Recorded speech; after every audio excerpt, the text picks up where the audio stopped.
Do you need a landscaping job tackled? Keen Landscaping is a family-owned and operated full-service landscaping company based in Dallas, Texas.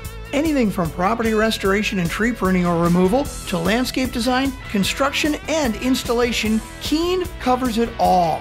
They're also the official landscape company of the Dallas Stars.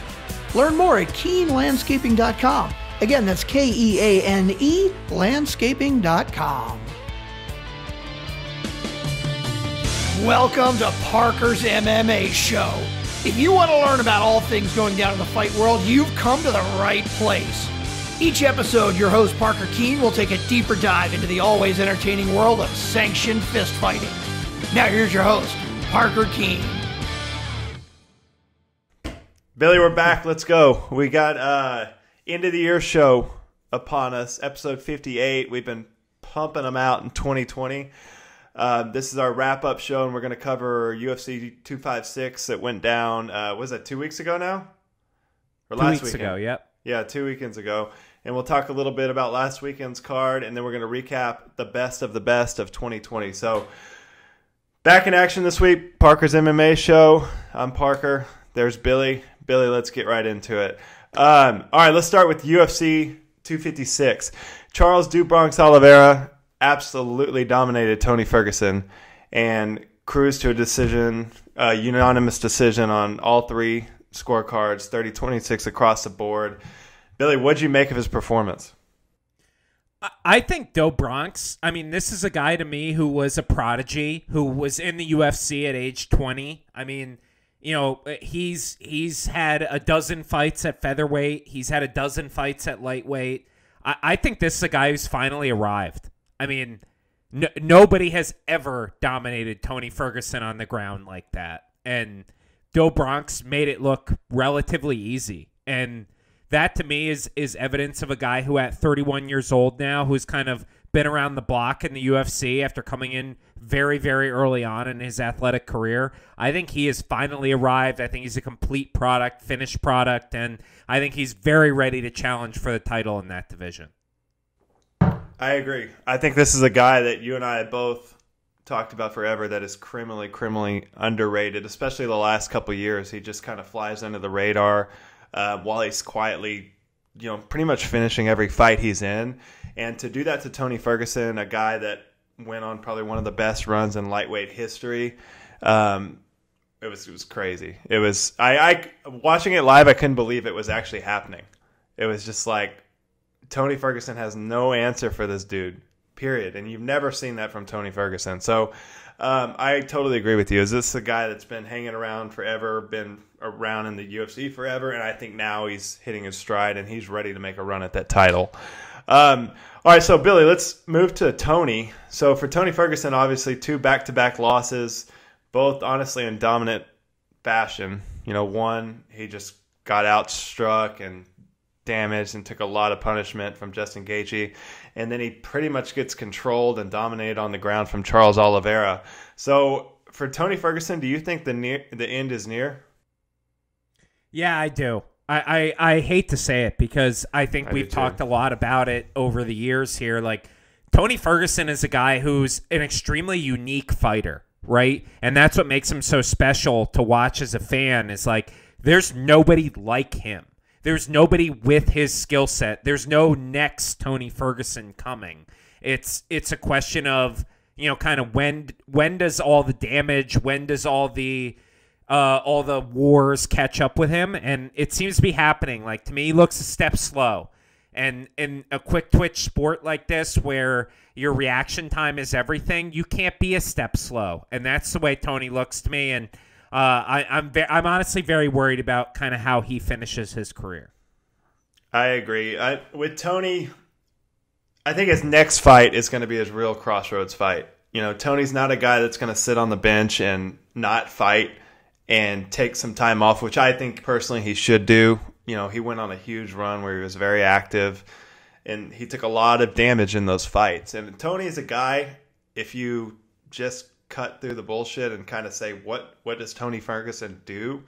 He takes a lot of damage. He takes a lot of damage, but he prides himself on being able to take that damage and outlast you and then eventually wear you out with his cardio and finish you. And that's kind of how he's built a career, and there's a lot more nuances and stuff to it, but in a nutshell, that's pretty much what it is.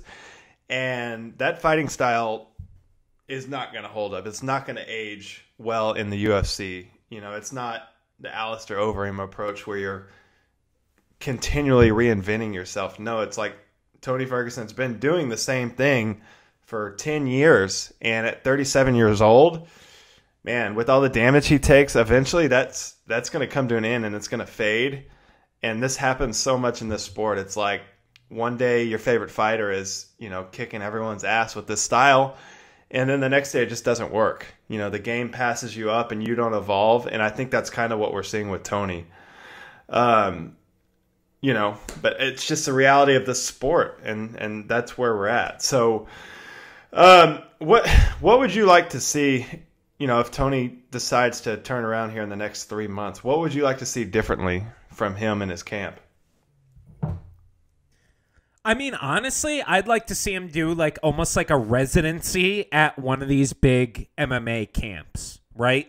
I think Eddie Bravo and Tony Ferguson kind of training on his own has been great up until this point.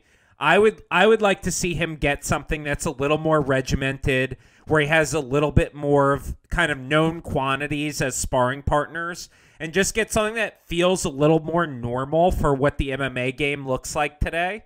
I don't know if I don't know if this is a fixable problem for Tony, though, because I feel like the athleticism has just dwindled and the chin has just dwindled, and that's what happens when you get to be 37 years old in this game. And I don't know that there really is a fix for what's ailing Tony Ferguson, to be honest.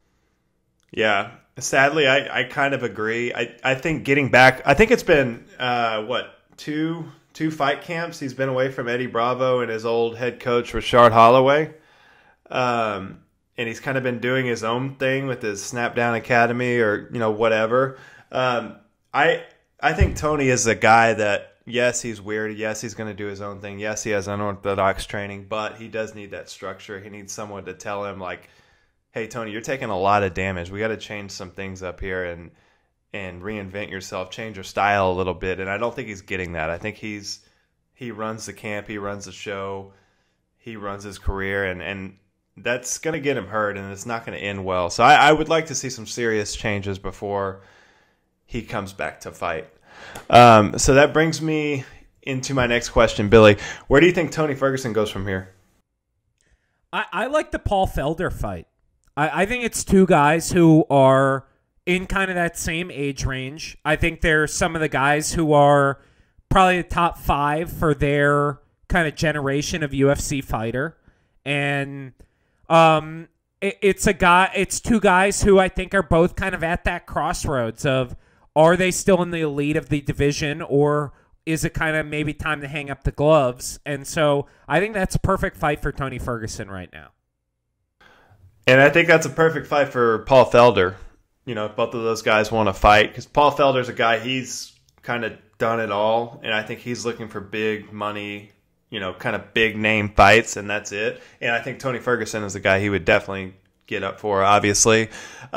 For me, I'd like to see Tony take some time off. I don't need to see him fight in the next 6 to 8 months. I'd like to see him take some time off, kind of regroup, get a team around him that's going to, get him doing the right things and try to reinvent himself a little bit. Because I think Tony is a guy, he's a freak, an absolute freak show, physically, mentally, everything. And I think he's a guy that if he had a little direction could reinvent himself and make a run, later in his career, because he's got a lot of special stuff that no one has. And I think he could put together a game plan that could get him some wins at the top level still, although he hasn't looked great in his last 2 fights. This is not like Tyron Woodley. I don't feel the same about Tony Ferguson as I do watching Tyron Woodley. I watch Woodley and I'm like, that's a fighter that's shot and doesn't want to be there, period. I think Tony Ferguson still has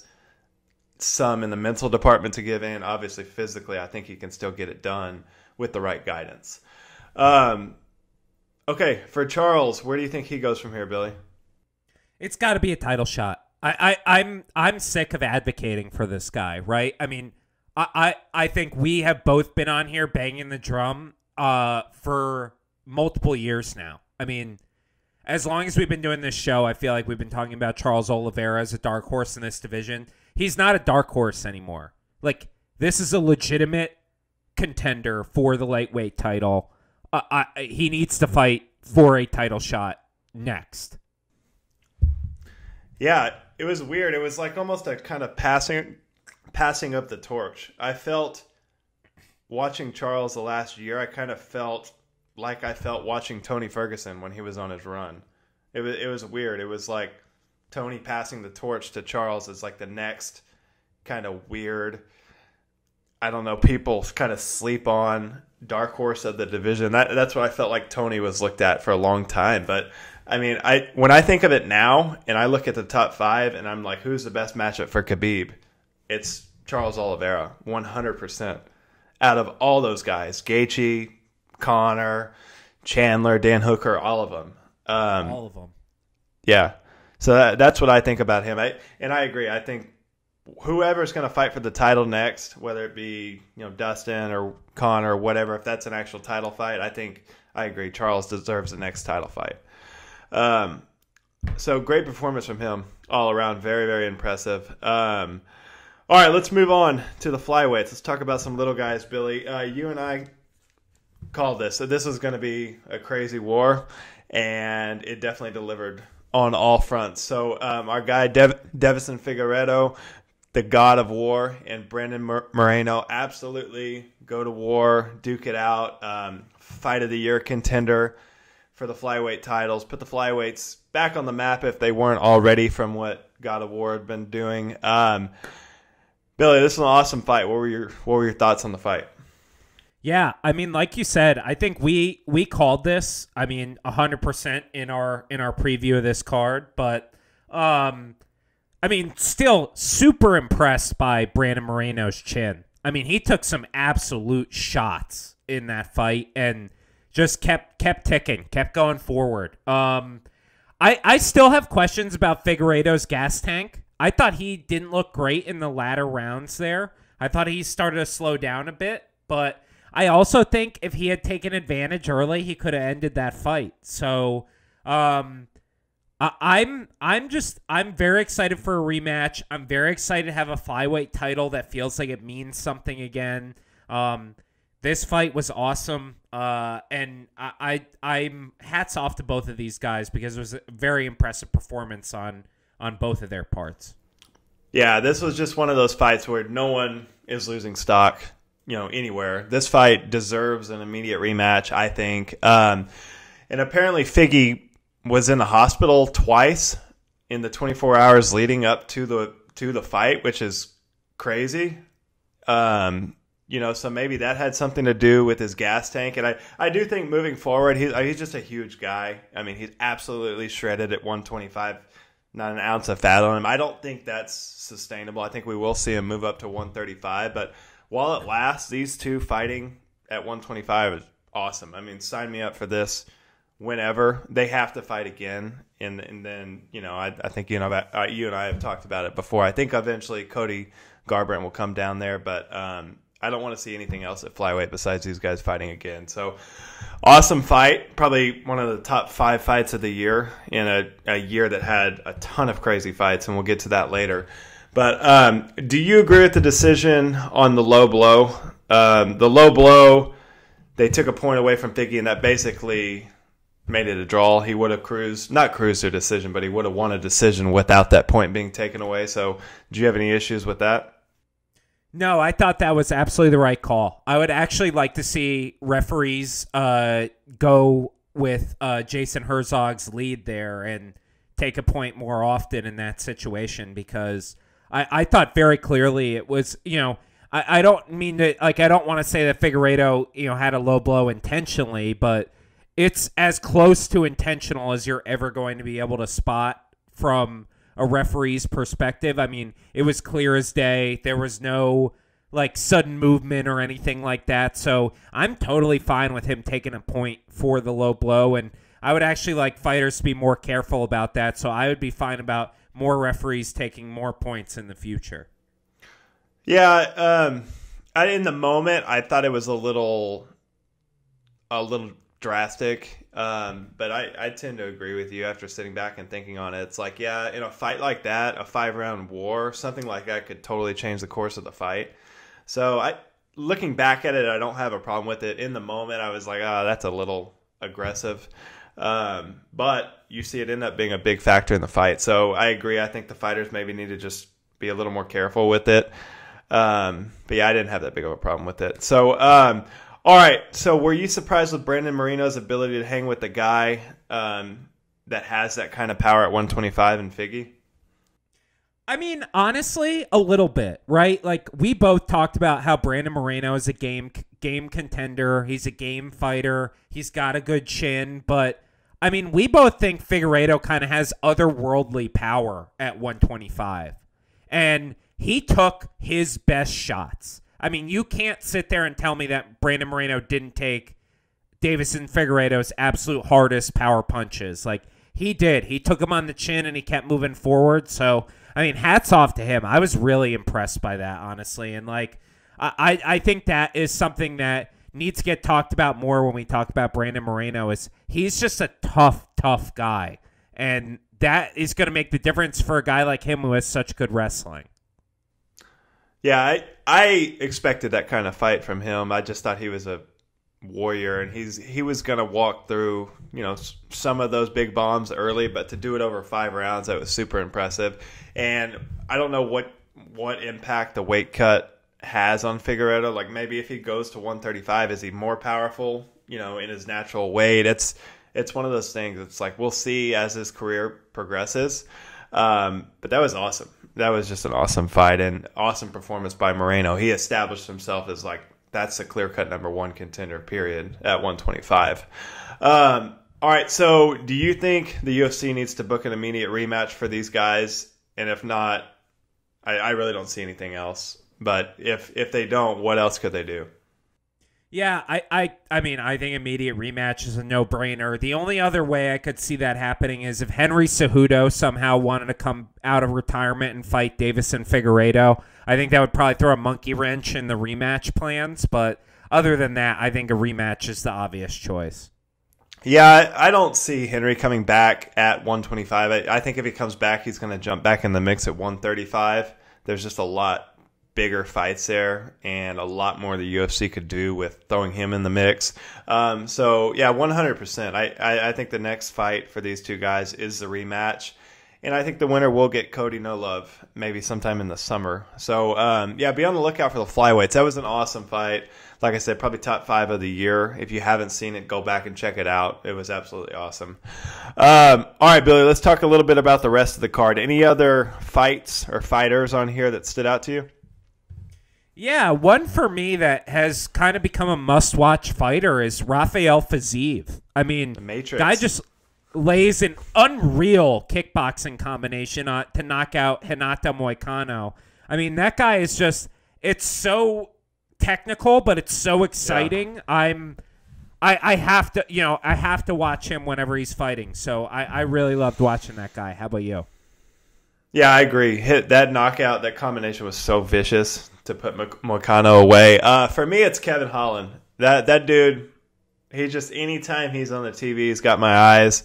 To go in there and basically knock out Jacare Souza, who's one of the best middleweights in UFC history, off his ass was unbelievable. And he basically just accepted a jiu-jitsu grappling fight with Jacare, which is crazy, and then knocks him out in a scramble. It's like, what the fuck? This guy just keeps getting better and better, and this is the guy that's going to be in your top 10 in that division, at the turn of the year, and there's only big fights from now on with him. So keep an eye on for Kevin Holland, local guy that's just, he had a great year. If he had 1 or 2, higher profile fights, I would think he's hands down your fighter of the year. But we'll talk about that later. But yeah, great year for Kevin Holland and a great way to finish it. with a big statement win against Jacare. So for you, whose stock rose most after this card? I think it's got to be Cyril Gane, right? I mean, we've seen in this heavyweight division, like, if you break into that top 15, top 10 fighters, like, you could stay there for a decade because there's just not a ton of talent at heavyweight. And you're also, one to two fights away from a title shot, like, at all times? Right. So, like, Cyril Gane knocks out Junior Dos Santos, like, he basically set himself up with a career in the UFC for the next 10 years, in my opinion. Yeah. So how can you not say that guy's stock is up? Yeah. No, I totally agree. Mine was Charles Oliveira. It's like, I think you and I know how good he is or knew how good he was, but to go out there in front of the world and just absolutely dominate one of the best fighters of our generation, one of the best lightweights of all time in Tony Ferguson. And Tony Ferguson just had nothing, period, for Charles the entire fight. Never once was Charles Oliveira in danger. And you just don't see that ever in Tony Ferguson fights. So that was my, number one given. My second one's Kevin Holland. It's just like, this dude just keeps doing crazy shit. Between him and Kazmat, how the fuck you say his name? Khamzat Chimaev. Those two guys have just been on a crazy upward trajectory this year, and I think those are probably two of your biggest superstars during the COVID era, and I'm going to look for a lot of big things out of those guys. But Kevin Holland getting another big win there at middleweight was huge. All right, for you, whose stock is down the most? It's got to be Junior Dos Santos. I mean, you look around at the UFC and the type of guys they're cutting, where it's like, veterans, expensive, a lot of former champion types. I mean, Junior Dos Santos is now 4 straight knockouts and close to 40. I mean, this guy is probably going to get cut by the UFC. So I think that's really a tough look. And, a guy who is probably the best boxer we've ever seen at heavyweight in the UFC. It'll be sad to see him go for me. Yeah, for me, it was Tony Ferguson. After going on a 8-year span of 12 fights in a row at the best division in MMA, to suffer 2 back-to-back losses in dominant fashion. You're 37 years old. We covered it. There's a lot of, we don't know if this could be fixed at this point. That's a tough loss for Tony Ferguson at this stage in his career, with how on fire his division is right now. To take 2 back-to-back dominant losses, that's probably going to put you, at number 5, number 6, and all the guys below you are matched up with fights. So, I mean, you're 2 to 3 fights away from getting a title shot again. That's just not a good loss for Tony Ferguson. So I think that was kind of a big kick in the nuts for him there.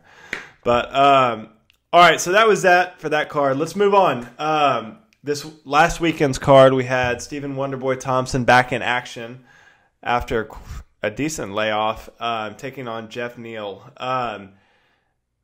Wonderboy cruises to a dominant decision over Geoff Neal, who is another guy that you and I think are kind of is a dark horse or kind of underrated fighter on the roster. What did you make of that fight? Yeah, I was super impressed with Wonderboy. I'm starting to think kind of the only way to beat Wonderboy is the wrestling game plan like Woodley did in their first fight, or basically get lucky like Anthony Pettis, because I think as a boxer, Geoff Neal is as good as it gets in the welterweight division, and he looked completely overmatched to me. I mean, it's not only that Wonderboy is so fast and so precise with his striking, he's so unique in his timing, in his style, and the angles that he takes. Like, it's so hard to train for that I think he's just able to kind of stay elite in this welterweight division even as he gets older. I agree. He just has a style that ages well. I think, he's a master at not taking damage. He took maybe 1 or 2 big shots from Geoff Neal. Outside of that, I mean, he's slipping and rolling with the punches, diving out of the way, cutting angles. He's just so hard to hit and hurt. And then he's just so hard to figure out. It's like, it takes probably 3 rounds to figure him out. And then once you do that, he's up 3 rounds and then you have to finish him. And he's not an easy guy to finish. So I agree. I thought Wonderboy looked very, very sharp. He got knocked out by Pettis, 2 fights ago. He comes back, has that war with Vicente Luque, and then, pretty much picks Geoff Neal apart here. So very, very impressive look for Wonderboy. And I agree. It's hard to deny that he's a top 5 fighter right now, still at his age, after all these years.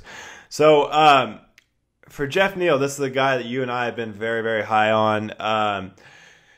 There's complaints after the loss that, he couldn't see out of one eye for 4 rounds. We obviously know all of his whole coaching staff from Fortis MMA was out because of COVID. What are you making of those reports from the Geoff Neal corner, and what do you think that did to affect his performance? Yeah, I think it's legitimate from Geoff Neal, right? Like, if you can't see, it's hard to fight. If you don't have your coaches, it's hard to fight. Like, I'm with him on that. I just don't think that made the difference, if that makes sense. Like, yeah, I don't know that there's, like, even if Geoff Neal had a perfect training camp and the fight went perfectly, I don't see how he beats Wonderboy skill for skill right now. And that's what I kind of took away from it, where it was like, yeah, that might be true, where you couldn't see and you had your coaches missing, but at the end of the day, like, I just think Wonderboy is the better fighter.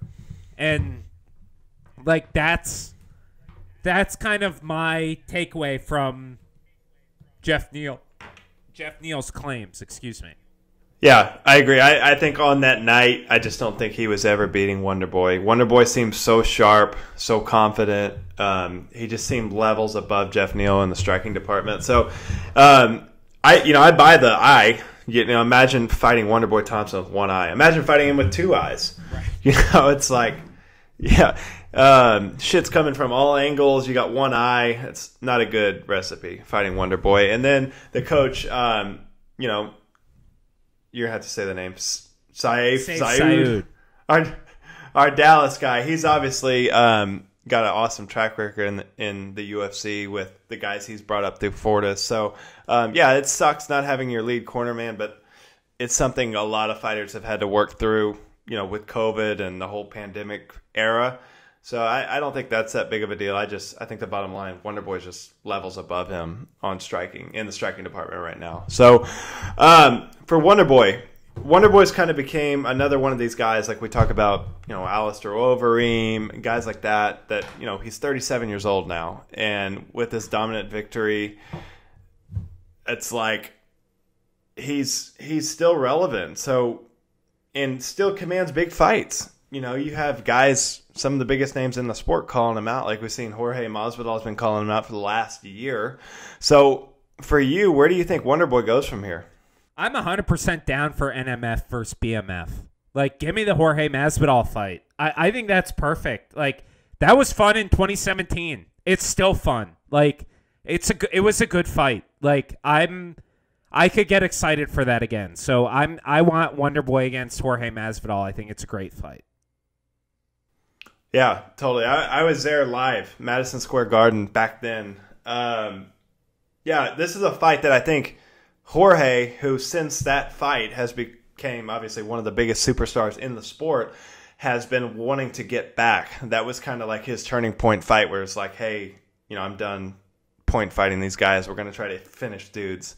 And I think he sees Wonderboy as one of these just, Wonderboy is just special. He's a special fighter, one of the best, strikers that has ever fought in the UFC. So I think Jorge wants that one back, and I think it makes sense right now in that division.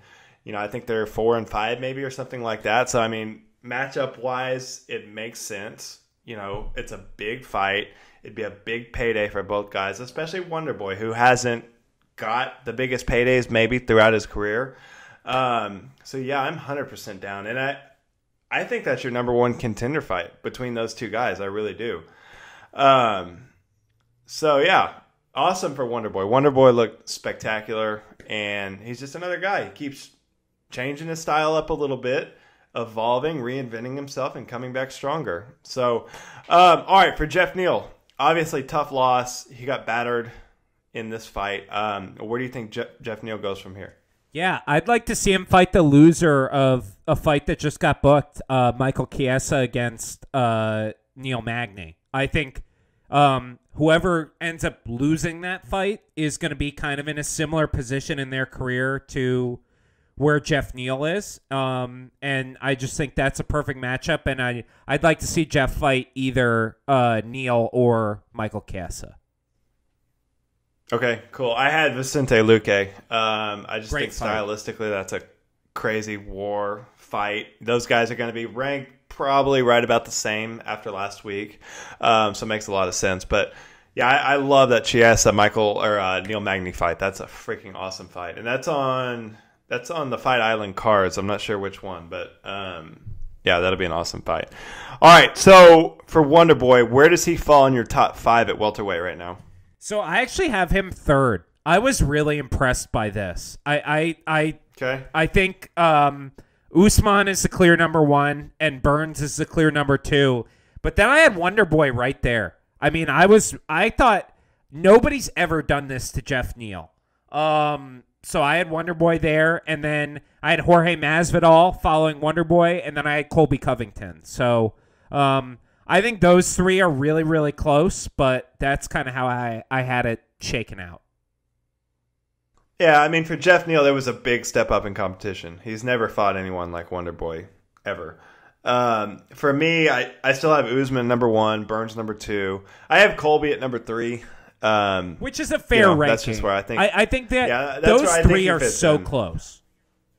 Yeah, they're interchangeable, and I think Jorge could go either way. He could have kind of the peaceful, respectful build up and fight Wonderboy, or we could have chaos and we could just have shit talking and drama with him and Colby. So I think he's in a spot where he's going to kind of pick which one's going to be next, and I would expect that to be fairly quick. I think you see that in February or March. Jorge's either fighting Colby or Wonderboy.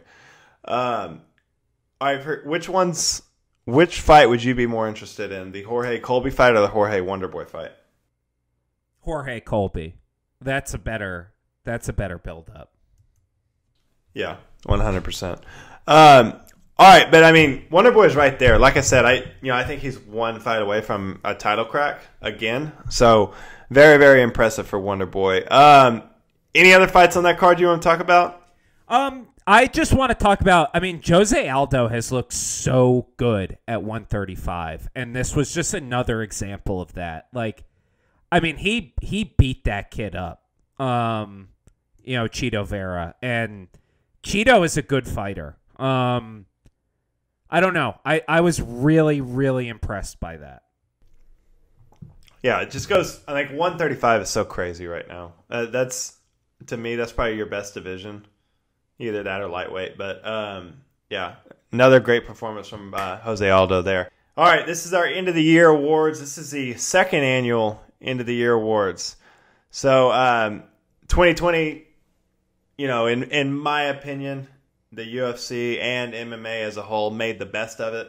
They were kind of the leader when it came to sports on, getting back to playing sports and getting back to competing. So in one of the craziest year since, in my lifetime, I think the UFC, MMA, fighting, combat sports as a whole did a fantastic job in making the best of it and bringing us just so many memorable cards, so many memorable fights, and so many memorable moments. So with that said, Billy, let's get into our awards. All right, so what was your favorite promotion outside of the UFC in 2020?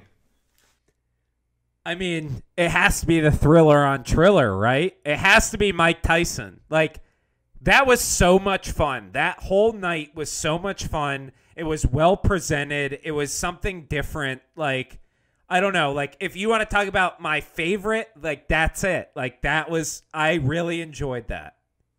Is that your official apology to Mike Tyson for shitting all over the card the week before? I apologize on the show, on recording. Don't even bring that in here. All right, good. Iron Mike was mad at you. For me as a whole, I think it's Bellator. Outside of the UFC, Bellator has a lot of good shit going on, and with the cuts that you and I both think are coming up, their roster is just going to keep improving. It's weird. They've got kind of this, young gun, homegrown roster that they've built. Then they have this kind of champion level that's, fighters that have been around everywhere. And then they have the old man roster that they keep building and making fun. So, like the young guys, you got Pico, James Gallagher, Nimkov, the guy that Billy's super high on. He loves all things Russian MMA. AJ McKee, that's kind of your young group. Then you've got the champions that have fought in the UFC. They fought, former Dream champions and Musasi and kind of all over, Cyborg, Bader, Lima, Musasi. And then guys like Rumble Johnson, Yoel Romero, probably Showtime Pettis going to join his brother over there. I just think they have a lot of good things going on. And they kind of get shit on for being, like a knockoff version of the UFC. But the reality is Scott Coker's built a pretty damn good roster. And I think they're going to have a lot of fun fights in 2021. So that was my promotion. I think they kind of fly under the radar, but they're set up for a great year next year. For sure. I don't disagree. Yeah. So one of Billy's favorite things to do here is talk about prospects. So let's roll on to prospect of the year, Billy. So this is one of Billy's stipulations. A fighter under 25 years old who has had fewer than 5 fights with a major promotion. So I read that wrong. I fucked that one up. Or has had fewer than 5 fights with a major organization. All right. Well, I'm going with Bryce Mitchell. Thug Nasty, 4-0 in the UFC. He's 26 years old. He's in the top 15 now. I think he's kind of shed the prospect label. Like, this will be the last time I talk about him as a prospect.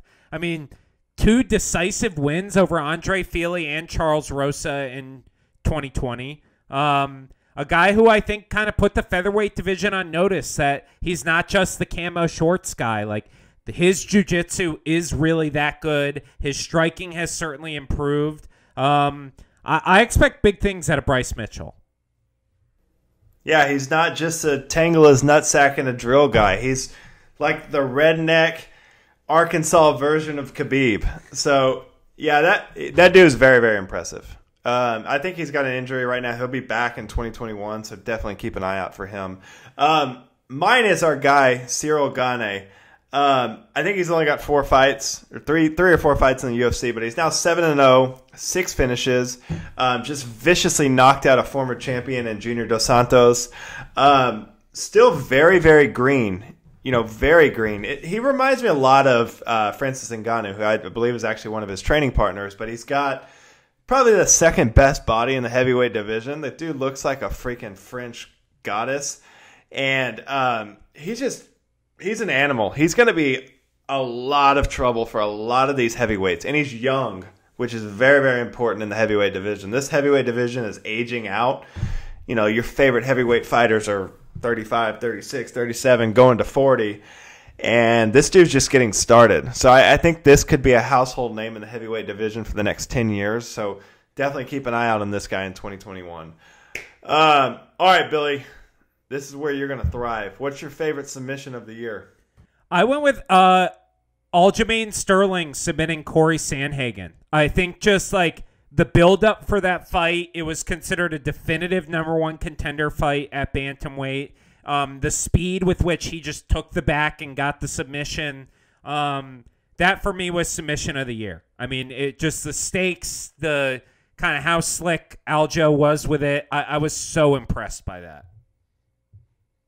Yeah, for me, I went with Khabib. I know it's not the flashiest or most exciting, submission we saw all year, but it's just like the ease that once he hit the ground with Justin Gaethje and just worked through the transitions and got to that triangle choke, it was just effortless. And it just shows you like how big the skill difference is between Justin Gaethje, who you and I think is one of the probably toughest outs on the planet at lightweight, and Khabib just absolutely ripped through him and made him look like an amateur. And that's one of the smoothest, just A, B, C, D, working through your transitions to finish that I've seen. And with the stakes of that fight, too. I mean, his legacy is on the line. His father had just died. You know, he's contemplating retirement. All that weight on his shoulder, and for him to just go out there and perform and solidify himself as one of the best fighters, you know, of his generation, of all time as a lightweight, was huge to me.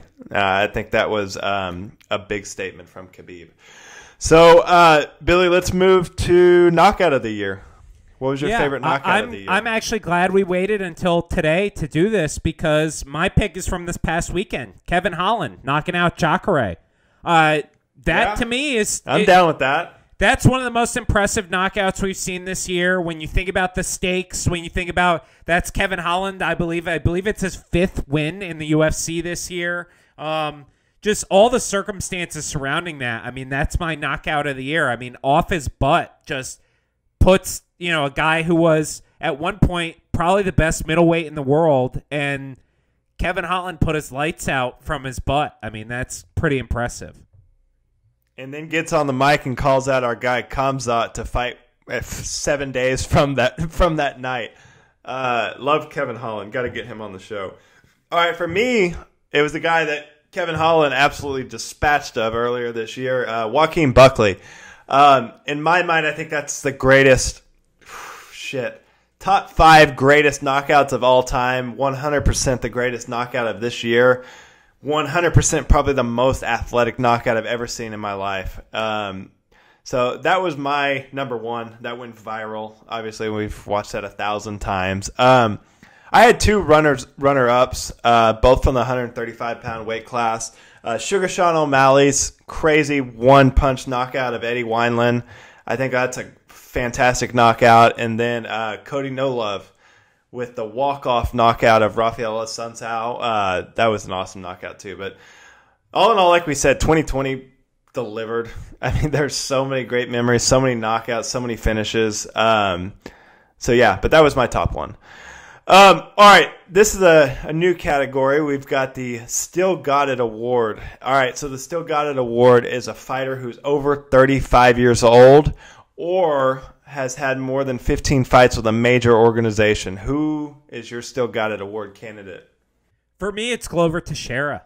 41 years old, still beating top 5 light heavyweights in his prime, in their prime on the reg. He went 2-0 in 2020, beat Anthony Smith and Thiago Santos. He's the clear number 1 contender at 2020. He has a 5-fight win streak dating back to 2019. I mean, that guy still got it. I mean, he's 41 years old. He's still got it. Yeah, I totally agree with that one. That's a good one. Mine's Alistair Overeem. Alistair Overeem is now 40 years old, 66 total MMA fights that date back to 1999 when Billy and I were in, 3rd grade.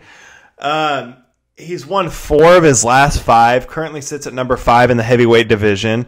Like I said earlier, is, at all times 1 to 2 fights away from another title shot. This is a guy that I believe has got 3 or 4 different titles in different organizations, and he's never had that UFC strap. I think 2021 could be a year you see Alistair Overeem make one last run towards that title. I also don't think it's out of the realm of possibility that the UFC books him with John Jones, as kind of a tune-up fight before John Jones gets a title fight. And for me, Alistair Overeem's still doing the thing and looking really, really good doing it. So that's my Still Got It award. All right, Billy, newcomer of the year. For me, it's Yuri Prohaska in the UFC. I mean, a guy who we've talked about for a while, who's been making a lot of noise in Japan. But, I mean, super exciting fight where he knocked out Volkan Ozdemir. He's now booked against Dominic Reyes in February. I think if he wins that fight, like, he's definitely in line to get a light heavyweight title shot. But just a guy who kind of, in my opinion, injected a little bit of life into this light heavyweight division. I mean, very exciting fighting style. Think, over the next few fights, he's really going to endear himself to the UFC faithful. For sure. Mine was Joaquin Buckley again. A guy, who had a short career in Bellator, then came up on the Dana White Contender Series, debuts on short notice against Kevin Holland, who's, had one of the best years in UFC history, gets TKO'd by Kevin Holland in a really fun fight. That was a fun, crazy fight where Kevin Holland's talking all kinds of crazy shit. Buckley's throwing bombs trying to KO him. He follows up that Kevin Holland fight with, like I said, the probably top 5 knockout in MMA history, period, against Impa Kasanganay. I didn't butcher that one, Billy. Look at that. And then he comes back and absolutely viciously KOs undefeated prospect, another guy off the Contender Series, Jordan Wright. This guy is going to get himself a big fight in 2021, so he's a guy to look out for. I compare him to, he's like the Mike Tyson of MMA. He's just an absolutely shredded brick shithouse that comes in just looking to KO you, and the dude's getting better and better every fight, so that's a guy to look out for me. All right, Billy, rising star of the year. So which fighter stock rose most in 2020? For me, it's Jan Blachowicz. I mean, this is a guy who, at the start of 2020, if you told me that we would be here in December and Jan Blachowicz would be our light heavyweight champion, I would have told you you're crazy, right? I mean, it's a guy who was considered a nice fighter with decent power prior to 2020. He gets a fight with Corey Anderson. We both picked Corey Anderson to win that fight. We both thought Corey Anderson was next for John Jones. Jan Blachowicz says no thank you, knocks him out. He fights Dominic Reyes. We both picked Dominic Reyes. And Jan knocks him out again. I mean, this is a guy who was considered, like I said, a nice fighter with nice power, who is now the best light heavyweight on the planet and the UFC champion. That's my rising star of 2020, Jan Blachowicz, Polish power. Yeah, and set himself up with one of the biggest stars in the UFC, to kick off probably 2021. I mean, sometime in the first quarter, you're probably going to see that fight between him and Izzy. So, yeah, I totally agree with that. My two, I had the two middleweights, Khamzat Chimaev and Kevin Holland. I think these are two guys that, this time last year, you could have said Khamzat Chimaev, and I would have said, who? I would have had no idea who this guy is. You'd be laughing talking about Billy's Hardcore Minute. Yeah, and this dude explodes on the scene, is just starching everyone, saying he's going to smash everyone. He wants to fight every week. And then Kevin Holland, is kind of the same guy. And both of these guys have came from, relatively nothing. You and I weren't talking about them a year ago to, they're in the top 10 in the division. And they're going to have, Khamzat's fighting freaking Leon Edwards, who you and I thought was the number one contender 6 months ago. And then Kevin Holland is going to fight someone big too. So it's just this is crazy. And Khamzat can move back and forth between both divisions. Kevin Holland, I think he'll get a big fight, in his next fight. So those two guys, to me, made the biggest splash just because they were so active. Khamzat had he had to turn around in 21 days, and then Kevin Holland fought 5 times this year. So those are my two rising stars of the year, and I think those two guys are going to have a huge 2021. All right, so Billy, for you, who is your comeback fighter of the year? For me, it's Robert Whittaker. I mean, he got knocked out by Israel Adesanya in his home country in front of a stadium of people. He lost his belt. And he comes back in 2020. He beats Darren Till and Jared Cannonier. He seems to be the clear number one guy at 185. And I think that's just an unbelievable comeback for him to come back after getting knocked out so brutally, win 2 fights against top contenders, and be right back in line to reclaim his belt. Yeah, I agree. I skipped this one. Obviously, I fucked that one up. But, yeah, I'll agree with you. Robert Whittaker is one of my favorite fighters. Like you said, to get knocked out in front of his home country, in front of 55,000 people, and just embarrassed, and then to come back and put on those performances he did, and make himself, in my mind, he's the undeniable number one contender for Izzy at that weight class. I don't think he's pushing it, because I don't know if he's ready to have all that again. I think he wants one more fight before he goes after that. But yeah, that's still a young guy. It's a guy that's 29 years old, and he's done so much in the sport and in his career. He's got a lot left to give, and Robert Whittaker is very, very dangerous at 185. So definitely keep an eye out for him. Billy, what was your favorite event this year? UFC 249. I mean, if you remember, this was right in the beginning of the pandemic. It was the first card that I think the media and the fans really could get behind and feel like it was safe. And it was just a banger of an event. I mean, on the prelims, you have Luque against Price 2. You have Bryce Mitchell against Charles Rosa. You have Cowboy Cerrone against Anthony Pettis. Then on the main card, you have Calvin Kattar against Jeremy Stevens. You have Francis Ngannou KOing Jairzinho Rozenstruik with his first punch. You have Henry Cejudo against Dom Cruz. And then you have the epic Tony Justin matchup at the top of the card. I mean, it was a great fight top to bottom. It was a situation where we had not watched sports in weeks, and it was just fun to get something back, and it was just a super important card to kind of reset the year for MMA. Yeah, I agree. That in my mind was the most important and one of my favorite cards. I gave a second one. I thought it was UFC 251. Obviously, George Masvidal stepping in on short notice to save the card and fight Kamaru Usman when Gilbert Burns was out. Ended up, I think, being the best-selling pay-per-view of 2020 at 1.3 million buys. You had that fight at the main event. Obviously, in my mind, was not a full 100% George Masvidal, which kind of sucked. But the card below is crazy. I remember you and I texting, hey, we still have Masvidal and Usman after this. It was like a full night of just absolute bangers from start to finish. You had Max Volkanovski 2. You had Petr Yan won the title off of Jose Aldo. Thug Rose was back in action, had a crazy fight of the night win against Jessica Andrade to avenge her loss when she got slammed on her head in Brazil. Your guy, Yuri Prohaska, made his UFC debut, KO'd Volkan Ozdemir.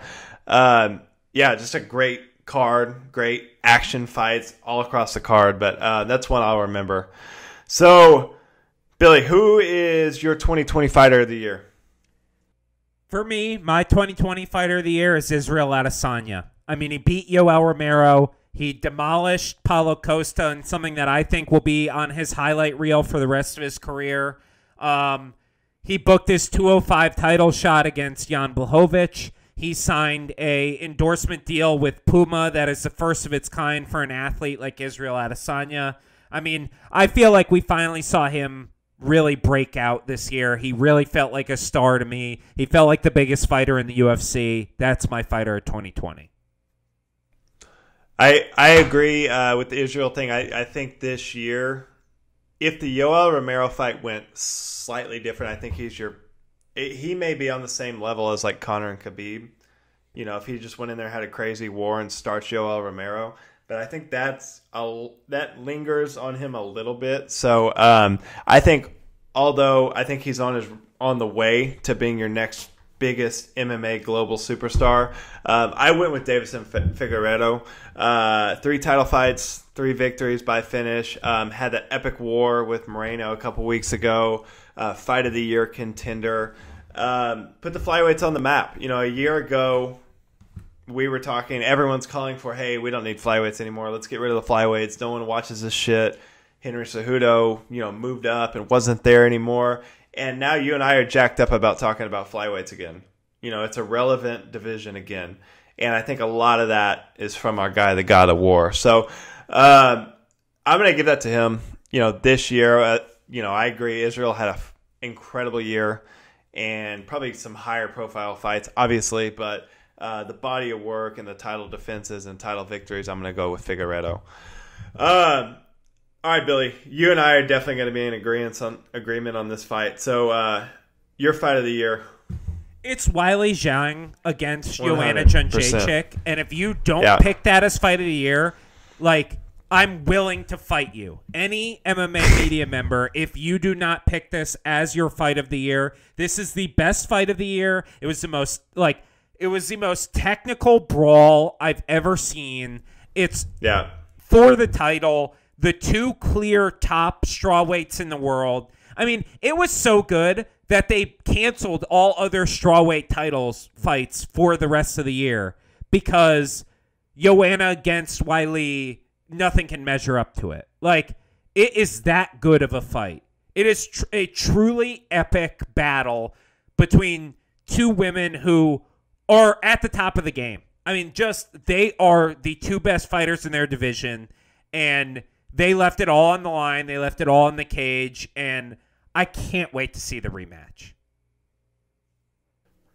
All right. Take it easy. Don't forget about my girl, Doug Rose, Billy. But anyway, Tapology has this as number 24 all time. I mean, what are you doing at Tapology? Come on. 24 of all time. This is hands down a top 3 fight of all time, regardless of gender. This is the best female fight I've ever seen in my life. What did I say? When we covered this, I think I said it's the best fight to ever happen in the UFC under 145 pounds. And I think it's the best. You can make an argument it's the best title fight ever, period. I mean, this is 5 rounds of absolute technical brilliance. The fastest, hardest pace you're ever going to see over a 5-round title fight. Those ladies left everything out there. Joanna is an absolute savage. Weili Zhang is a freaking animal and has just crazy power for that weight class. That's the best fight that I saw this year, period. And there was a lot of good fights. There was a ton of good fights. Dan Hooker against Dustin Poirier was an incredible fight. Dan Hooker versus Paul Felder. Dan Hooker needs to get an honorable mention for being a fucking animal. He has 2 of the top 3 fights of the year in my book. Tony against Justin, amazing fight. Yeah, fuck Brandon Moreno and God of War, awesome fight, amazing. But none of them touched this. This was just unbelievable, once in a lifetime stuff. This is one of those fights like. Every time I watch it, I feel the same as I did the first time I watched it. It's like, you know what's going to happen, but the whole time... I've watched it like 6 times. The whole time you're on the edge of your seat just watching these girls like, holy shit, this is crazy. This is incredible. So, yeah, that's hands down my number 1 fight of the year. After I watch that fight. Like, that's literally how I feel. Like, I like, there are so few fights that I've ever watched in my life. Probably like... I would say Fedor. Speaking of cigarettes. And can't stop crazy. I got Joe Schilling. But like Crow Cop Fedor or Henderson against Shogun or Shogun, yeah. Those type of fights, Hagler Hearns from a boxing perspective. Robbie Lawler, McDonald. This is in that category with those legendary fights. That's the level of just sheer violent brilliance that we saw in the cage that night. Yeah, you're not going to get much better than that. So, yeah, we're in agreement there. So we're going to end our year, Billy, in agreement. And right on 60 minutes, my friend. We're just top-notch professionals here. But, all right, so that's our end of the year recap. Billy, it was a fun year. 2020, we had a lot of good times. Not a recap, So 2020, we had a lot of good times, a lot of good fights. Looking forward to more of it in 2021. We're going to keep the interviews rolling. We had a lot of fun bringing on some kind of up-and-coming fighters, some legends, Frank Mir. We're going to try to get John Anik on the show. So we're going to keep them rolling. We're going to keep the content going, keep doing what we're doing, and I hope everyone enjoys it. So for me, awesome year of fights. Can't wait to get into January and get into the fight cards that are already lined up. So for me, Parker's MMA show, epic year. I enjoyed it. Billy had a good time. Yeah, I'm so thankful for all the people who listen to this show every week, who like us on Facebook, who comment about how annoying I am. Like, I absolutely love you guys. Like, I'm so happy to be a part of this community, be a part of this fan base, be able to, come with Parker every week and talk about fights and have people care about our opinions. I mean, that's unbelievable. So thank you so much to everyone who makes this show possible. I'm super appreciative of it, and special shout out for producer Joe. That guy works hard. The man, Joe, couldn't do it without you. So, all right, Parker's MMA show signing off for 2020. Wild year, but we have a crazy January lined up. So me and Billy will be back in action. We'll continue to improve the product, and we'll keep it rolling. So all of our fans out there, Billy, everyone, happy holidays, happy Hanukkah, Merry Christmas. Happy Kwanzaa, all the good things. Happy Kwanzaa. Anything else you guys Hallelujah. might celebrate. Hallelujah. Everyone, have a great holiday season, and we'll catch you in January. Billy, till next time, adios. Texas Trees is the premier tree care company in the DFW area. Whether you need basic maintenance or specialized services, when it comes to trees, we've got you covered. Pruning, chipping, bracing, and cabling, even root barriers and disease control, we do it all. And if you aren't sure what you need, we have certified arborists on staff to point you in the right direction. Visit us at northtexastrees.net. That's northtexastrees.net.